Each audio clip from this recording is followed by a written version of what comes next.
everyone, Michaela here. I hope that you're all having a good day or morning or afternoon or evening, whatever time you're actually watching this.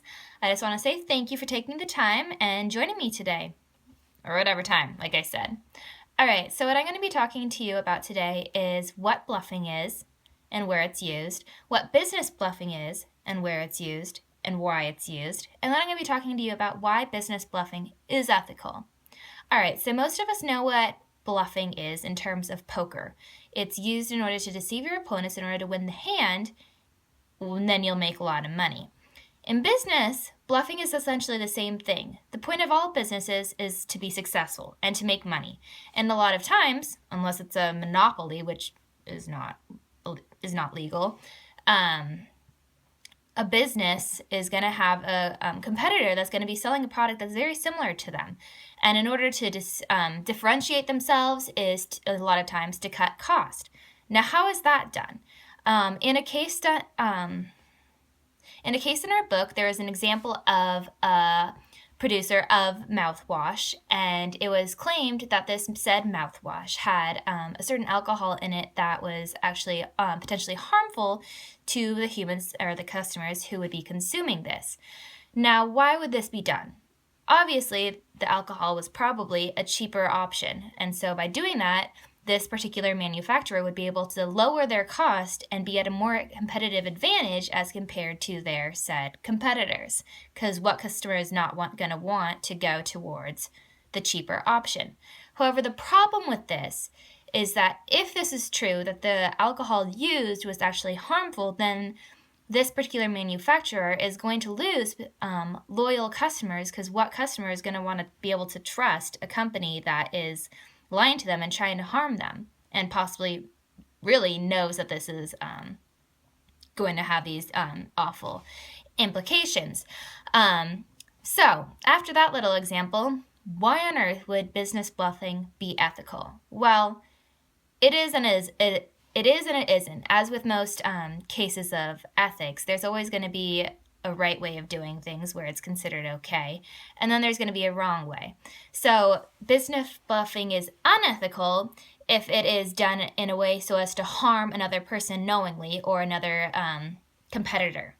So in this case of the mouthwash, that would be unethical because if they'd known it, because they're purposely harming them and claiming that to the consumers that it was a safe product to be used and that it was better than the competitor. That's not ethical. Basic common sense. So an example of when business bluffing is okay is in, let's take for example, sales. A salesperson, everyone knows they're going to bluff a little bit. They're going to try to, make it seem more enticing. But when it's unethical, let's take a car sales, for example, is if the car is actually in shambles, in a complete wreck, but the salesperson tells the customer, oh yeah, this is a very solid deal. Like, you should definitely do this. So I'm going to do a little role play right now. Bear with me. Let me grab my props.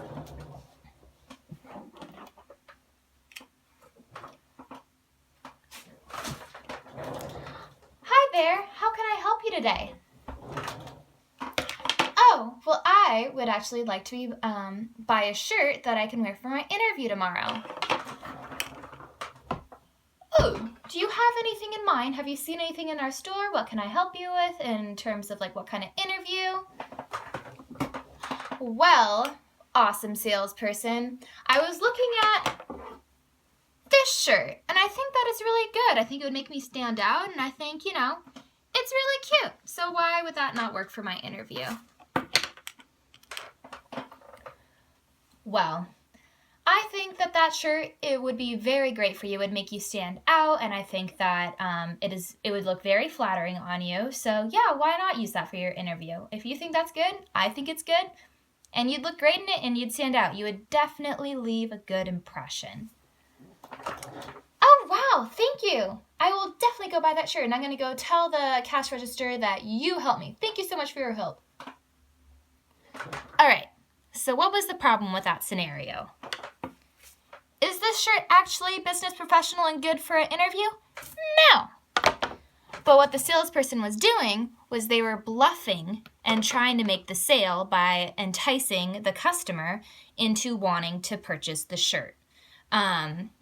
So in this case, no, it's not going to be the best for the customer because, hey, they're going to be wearing a shirt that's really inappropriate and not business professional or interview appropriate. But it is not directly harming the person, and the customer should probably know if they're going into an interview what is proper attire. In that case, like, they really shouldn't be equipped for the job. So in that is a sense of when business bluffing is ethical. I have another case for you.